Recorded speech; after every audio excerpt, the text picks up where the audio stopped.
What's up, everybody? It's August, and I'm so excited to bring you my top 5 fisheries that you should be chasing this month. So let's dive right in and start with number 5, crabbing. Crabbing is still an ongoing thing here during the summer and a fantastic opportunity while you're doing other things to be able to bring home some other tasty seafood. It can be really effective this time of the year because a lot of people end up getting really caught in the other activities. So some of that crabbing starts to pick back up here in the later part of summer. So I highly recommend getting out. Dungeness crab, honestly, is nothing better. And at almost $10 a pound in the store, it's so cool to be able to catch your own. So that's my number 5. My number 4, sockeye fishing. Sockeye fishing in August is still an opportunity in a couple different lakes here that we have and on the upper Columbia River. It's still a good opportunity to get out and potentially have less crowds to be able to go get those fish. Now, the temperatures are warmer this time of the year, so sometimes it definitely can put a damper on a mid-morning bite, but usually that first light can be really good. So sockeye fishing is my number 4. It's a lot of fun, especially if you can get some of those really, really nice fish, and it's nothing better to eat.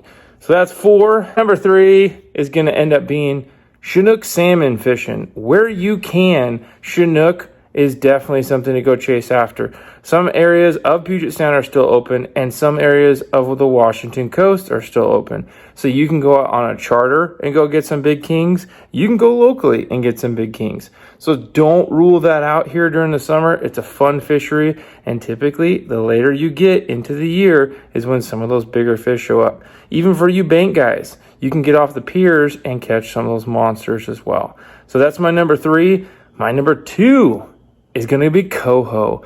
Coho fishing right now is starting to really ramp up because you still have a lot of resident fish that are growing every week. And now you're starting to have a trickle of some of those more ocean fish coming in. So coho salmon right now can be really good. And you can especially find some more fish here at the tail end of August really start to show up. If we get any kind of rain, that's going to trigger a nice horde to come in our way. So coho fishing this time of the year can be really, really fun and a lot definitely around. So what then is number 1?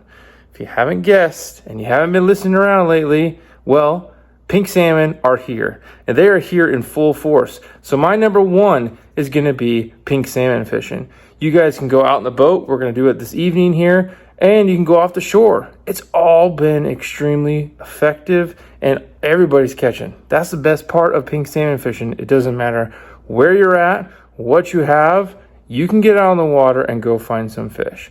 Now, I'm going to do some more breakdowns in a little bit, next couple videos of where to go, but specifically, you do not have to travel super far. If you are in the greater Seattle area, or if you even have some of the coastal areas, there are pinks showing up all over our state.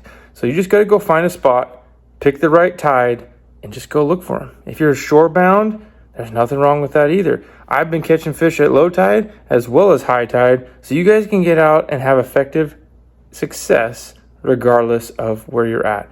Just got to find a good beach, and hopefully they're traveling by that day. So that's my number 1. So what do you guys think? What is your top August fishery? I want to know below. And if you want to see what's going on right now with those pink salmon, check this one out right here. Tight lines, guys. Thanks for watching. Fish on!